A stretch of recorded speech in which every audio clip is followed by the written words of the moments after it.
What's going on, y'all? It's your boy Easy Root, and I'm back again with another one. I need you guys to do me a favor, hit that like button, hit that subscribe button, hit that notification icon for more videos like this. This is a warning to Jaron Ennis. Not from me, a warning from Crawford. From what you witnessed Saturday. Don't be like Errol Spence Jr. Don't be like the rest of the boxing world that picked Errol to beat Terence Crawford. Don't be like that to Jaron Ennis. Don't let delusion be the reason your young, illustrious career take a reset. Because you're going to have to hit that reset button when you get in the ring with Bud Crawford. And I'm giving this from the bottom of my heart because I want to see my Philly brother on top, but I don't want to see him go out like this. You understand? It's going to be hard for him to bounce back from a loss to Bud Crawford, because when you lose to Bud Crawford, you're never the same. And Jaron Ennis, we already know the kid has heart. The guy has heart. If he goes in there with Bud Crawford and he gets stopped, we may never see what Jaron Ennis potentially could be. You know, we like the flash. We like how elusive he looks. But when it comes to the sport of boxing, we must look at the facts. Even a Errol Spence Jr. fight, Jaron Ennis versus Errol Spence Jr., that is not a guaranteed win for Jaron Ennis, bro. People need to understand what they're watching. That is not a guaranteed win for Jaron Ennis versus Errol Spence Jr. He's never been on that level before. It's levels to boxing. We would have loved to see Jaron Ennis versus a Sean Porter, Jaron Ennis versus a Danny Garcia, but Danny Garcia, he pulled some selfish shit by moving up in weight. And he actually told Jaron Ennis, I'm not going to let you build your name off of me. You got to do it your own. Like, that's weird, bro. Like, both of y'all could have made a lot of money. Danny Garcia could have made more money fighting Jaron Ennis than he did fighting, what's his name, Jose Benavidez. And we all know that. That would have been a much bigger fight. Jaron Ennis versus Danny Garcia. Philly versus Philly. For the king of Philly, and Danny Garcia would have made a lot of money passing the torch to Jaron Ennis, right? Now, once again, I'm saying this from the bottom of my heart because I want to see my Philly brother on top, but I don't want to see him go out like that.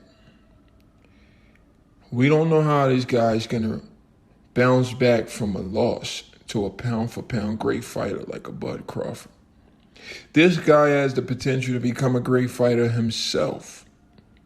You know, even though his career is going not as much as what it should be, by the time he was the age he's at right now, Bud Crawford was already a world champion. Floyd Mayweather been multiple times world champion.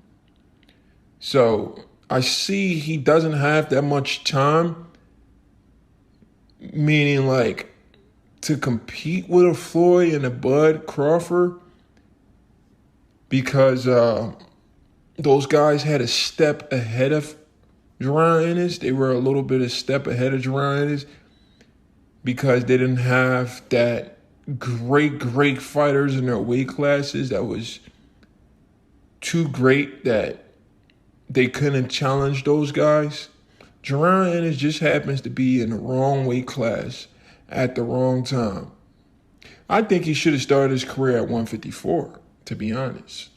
If he would have started his career at 154, he would have had a better shot at becoming a world champion before 147, because 147 is it's just different kind of animals over there. You understand what I'm saying? But like I said, Jaron Ennis needs to heed to what Easy Root is saying. You know, I wish the best. I wish the best for Jaron Ennis. I want to see Jaron Ennis on top, but he got to be careful what he wished for. Now, after the Jaron Ennis, if Jaron Ennis is somehow able to get in the ring with Terence Crawford, a lot of you guys are gonna say, he was too young. He got in there too soon with a great fighter. And Easy Root's going to come on here and tell you again, I've been telling y'all, this is not a fight Jaron Ennis can win right this moment. Not right now. Not after we saw on Saturday. There is no slippage in Bud Crawford. In fact, Bud Crawford looked even more better and more polished than he used to look when he was younger. I mean, at 35 years old, the guy still looked prime. This is not the time Jaron Ennis want to fight a guy like a Bud Crawford. And let me tell you why. I'm going to break it down for you. I'm not just talking just to talk. Like I said, when it comes to the sport of boxing, let's not be delusional. Let's stay with the facts. Jaron Boots in his last two performances, a lot of people want to say his last performance was his best performance because this guy had a win over Rashidi Ellis, which was a very questionable win over Rashidi Ellis. I had Rashidi Ellis winning that fight until a knockdown. I still thought Rashidi Ellis won the fight. You know, if Jaron Ennis would have beat Rashidi Ellis, he would have gotten more credit. But he beat a guy that somehow beat Rashidi Ellis in a fight that Rashidi Ellis should have won. But, yeah, what I'm saying is his last two performances, I'm not going to lie to you guys, I wasn't impressed. Meaning, like, I wasn't impressed to the point where I felt like he was ready for a guy like Bud Crawford. He went 12 rounds with a European guy nobody knows. And then he went 10 rounds with his last opponent. If he gets in the ring with a guy like Bud Crawford, some people are so stupid when it comes to the sport of boxing. They're saying Jaron Ennis can stop Bud Crawford. He went 10 rounds to a guy who stood right in front of him. So we know he can't stop Bud Crawford, because if you're going to go 10 rounds with a guy who literally stands right in front of you, how are you going to stop a guy who uses lateral movement, take angles, and who is smarter than you? Bud Crawford has better IQ than Jaron Ennis. How is he going to win that fight? If he's going 10 rounds with a guy who stood right in front of him and is not an elite level fighter, never been a world champion, nobody even know who that guy was. If he's going 10 rounds with a guy like that, how does he do against a guy like Bud Crawford? We know it's not going to be a knockout from Jaron Ennis' standpoint. So going into a fight like that, if there is a knockout, it would be from Bud Crawford. The facts are facts. He has a 100% knockout ratio at welterweight. I've been telling y'all this going into the Errol Spence Jr. fight. Y'all going to make excuses just like y'all making excuses for Errol. Oh, Errol wasn't the same. He had brain damage. What y'all going to say for Jaron? Jaron wasn't ready. Crawford was more experienced, but I'm telling y'all this stuff ahead of time. And it's not like I'm not giving y'all the facts. I'm giving y'all the facts. I'm giving y'all fights that, like, show you that this guy cannot do that against a guy like Bud Crawford. If he gets in the ring with a guy like Bud Crawford, it's going to end really bad. Yes, I'm not going to lie to you. It's going to look competitive. It's not going to look like Errol Spence Jr. versus Terence Crawford, because Ryan is a very athletic, skillful fighter. It's not going to look like that. But Bud Crawford is already going to go into this fight figuring Jaron Ennis out. You understand? Like he did with Errol Spence. He took away Errol Spence Jr.'s jab, and he took away his body shots.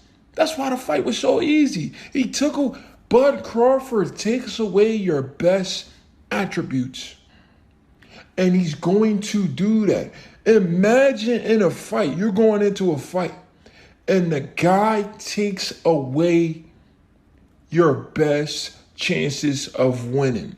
How are you going to win? When we watch Jaron Ennis, he does not take away your best attributes. This is the difference from Jaron Ennis and Terence Crawford. Jaron Ennis goes into the fight not trying to take away your best attributes. He just goes into a fight because he relies on his skill set and abilities to just outbox you, outmuscle you, outpunch you. He relies on that. We have never seen Jaron Ennis go into a fight where we was like, oh, Jaron Ennis needs to take away this this guy.